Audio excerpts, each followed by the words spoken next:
आप सभी DElEd second year छात्राध्यापक छात्राध्यापिकाओं को सबसे पहले सुप्रभात।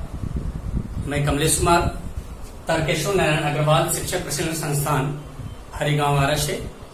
जैसा कि आप सभी जानते हैं कि आपके कोर्स, आपके जो सिलेबस है पेपर S5, उसमें यूनिट नंबर 5 में यह क्वेश्चन दिया गया है कि विद्यालय में मध्याह्न भोजन की व्यवस्था एवं योजना तथा प्रबंध किस प्रकार की होनी चाहिए या उसकी उपयोगिता क्या है, इसे स्पष्ट करें।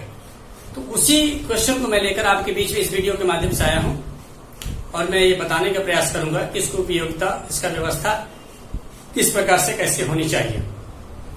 तो सबसे पहले मध्याह्न भोजन की व्यवस्था कुछ इस प्रकार करनी चाहिए। जैसे कुछ वर्षों से हमारे देश में इस विषय के महत्व को काफी आधिकारिक तीव्रता से अनुभव किया जा रहा है कि इस बात को भी माना जा रहा है कि शुद्ध पौष्टिक आहार से छात्र के मानसिक, शारीरिक, भावनात्मक, बौद्धिक विकास, ये सारे विकास इनके शुद्ध पौष्टिक आहार एवं भोजन से ही मिलते हैं। तो क्यों न इसे बच्चों को जो मिड डे मील चल रहा है उसमें कुछ ऐसे पौष्टिक आहार दी जाए जिससे बच्चे आए, उनका मानसिक विकास दिया ही जा रहा है, तो कुछ अच्छे और पौष्टिक आहार दिया जिससे उनका सारे सर्वांगीण विकास हो, उनकी जो है बुद्धि क्षमता बढ़े, इत्यादि चीजों पे ध्यान देने के लिए ये सारी चीजें व्यवस्थित की गई है।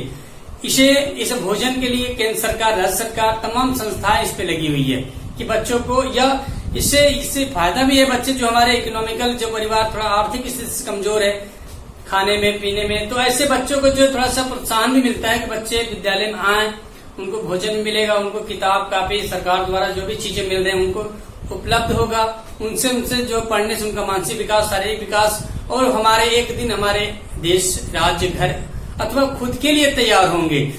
इसी को जो है मद्देनजर रखते हुए सरकार द्वारा मिड डे मील इत्यादि चीजों की व्यवस्था की गई है। तो हमें क्या देना है कि अब प्रगतिशील देशों में विद्यालय का मध्याह्न भोजन एवं विशेष स्थान भी रखता है। ये जैसे बच्चों की खेल कूद अथवा जो एनर्जी लगते हैं खेल कूदों में, अगर भोजन रहता है, हमारे पास पौष्टिक आहार है तो हम एनर्जी खपत कर सकते हैं, एनर्जी को हम लगा सकते हैं। तो इन चीजों को ध्यान देते हुए सरकार ने अन्य प्रकार के भोजन जो है पौष्टिक आहार जब विद्यालय में चलाने का प्रयास किया है। अब इसकी हम उपयोगिता देखते हैं क्या है। विद्यालय में मध्याह्न भोजन व्यवस्था एवं लाभ अनेकों प्रकार के हैं। जैसे हम कह सकते हैं कि पहले नंबर पे कि विद्यालय में भोजन की व्यवस्था अगर होती है तो बच्चों को समय पर संतुलित भोजन एवं पौष्टिक आहार मिल सकता है। इससे बच्चे का मानसिक विकास होगा, पढ़े में रुझान होगा, वो विद्यालय आने के लिए तत्पर रहेगा, जिससे उसका विकास होगा, उसका विकास होगा तो परिवार का ही विकास होगा। अब सेकेंड पॉइंट हम देखते हैं कि विद्यालय में भोजन का प्रबंध होने से बच्चे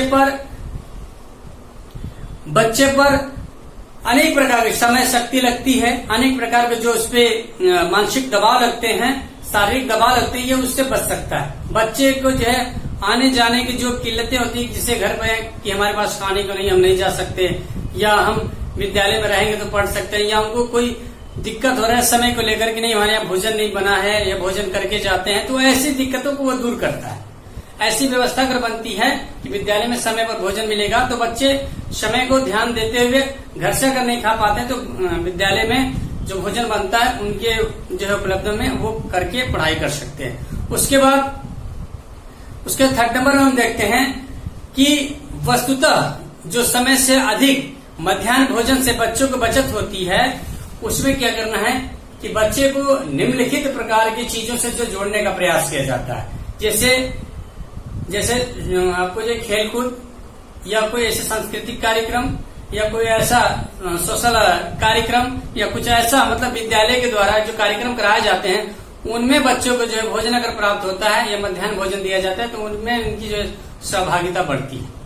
उसके बाद हम देखते हैं कि विद्यालय में भोजन की व्यवस्था हो जाने पर अध्यापक बच्चों में जो बिल्कुल स्वस्थ और भोजन संबंधित आदतें जो एक प्रकार से अच्छी हो जाती है। जैसे अगर भोजन कराते हैं बच्चों को तो हम बताते हैं हाथ धोना है, फ्रेश होना, मुंह हाथ धोना, ये सारी चीजें एक अच्छे आदतों की विकास भी होती है। इस तरह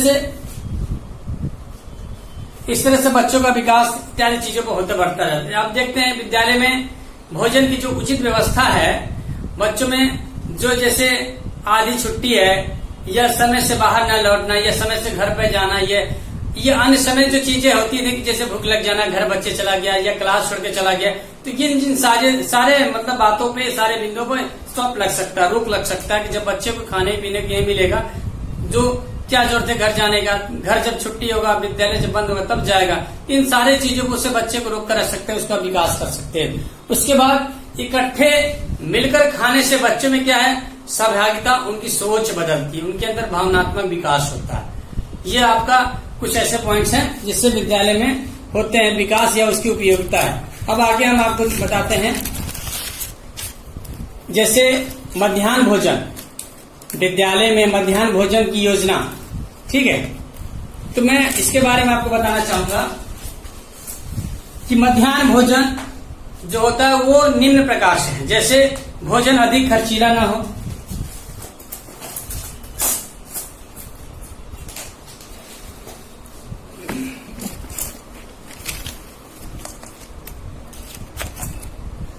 जैसे हम कह सकते हैं कि विद्यालय में जो मध्याह्न भोजन है उसकी योजना किस प्रकार से कैसे होनी चाहिए बनाने के लिए। तो सबसे पहले हम देखते हैं विद्यालय में मध्याह्न भोजन का जो योजना होती है वो निम्न बिंदुओं पर आधारित रहता है। जैसे भोजन अधिक खर्चीला ना हो, भोजन इतना हम बनाएं कि बच्चों तक बिल्कुल आसानी से बच्चों को हो सके। ऐसा ना बना दे कि 10 बच्चे हैं 20 बच्चों को बना दिया भोजन नुकसान हो, कि ये योजना पहले बनानी चाहिए। सेकेंड, भोजन को अधिक से अधिक पोषक बनाएं, जिसमें आपको सोयाबीन, अरहर की दाल, रोटियां, कुछ ऐसे मतलब पालक, पत्तेदार सब्जी, इन जो है सब्जियों के ऐसे प्रोडक्ट, ऐसे जो हमें तत्व हैं, ऐसे जो हमारे पोषक तत्व हैं, इनको जो है बनाने का प्रयास करें। उसके बाद भोजन सदैव मौसम के अनुकूल हो। हमारा भोजन बच्चों के जो बनाते हैं वो बिल्कुल मौसम अकॉर्डिंग हो। अगर ठंडी का है तो उसमें गर्म भोजन उनको कराएं, अगर गर्मी है तो कुछ ऐसे भोजन कराएं जिससे ठंडक, जैसे पालक हुआ, इत्यादि चीजें जो बड़े बड़े पत्तों की सब्जियां होती है उसे खिलाने से थोड़ा सा ठंडा और फ्रेश चीजें रहती हैं। उसके बाद भोजन बनाने वाले के बर्तन, सामग्री तथा स्थान स्वस्थ होना। जहाँ पर हम भोजन बनाते हैं वहां पर बिल्कुल साफ सुथरा, सफाई। उसके बाद जो हमारा नल है वो साफ सुथरा, वहां से पानी ले। उसके बाद जो भोजन बनाने वाला व्यक्ति है वो भी अपना नाखून काटे, काफी मतलब सावधानियां रखे, साफ सुथरे अपने आप रहे, नहा धोकर अच्छे से बनाए। उसके बाद आप देखते हैं विद्यालय भोजन में जो मध्याह्न भोजन है उसका प्रबंध कैसा होना चाहिए।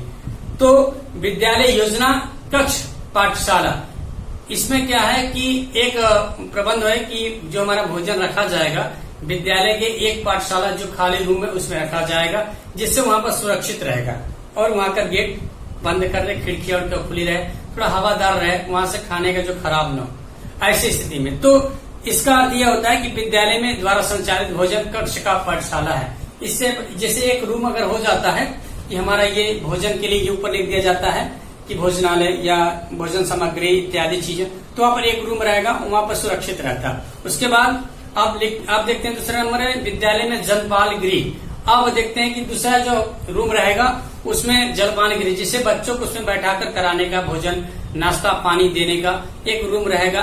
हर जगह नहीं, हर जगह रहने पे क्या बच्चे खा पी कर फेंकते इधर से उधर, तो वो गंदगियां फैलती है। इसलिए एक रूम ऐसा हो जो स्टेबल बिल्कुल बच्चों को बैठने लाकर, उसमें खाए, उसमें जो भी गंदगियां हो तो साफ सुथरा करके फिर दोबारा बैठा बच्चों को।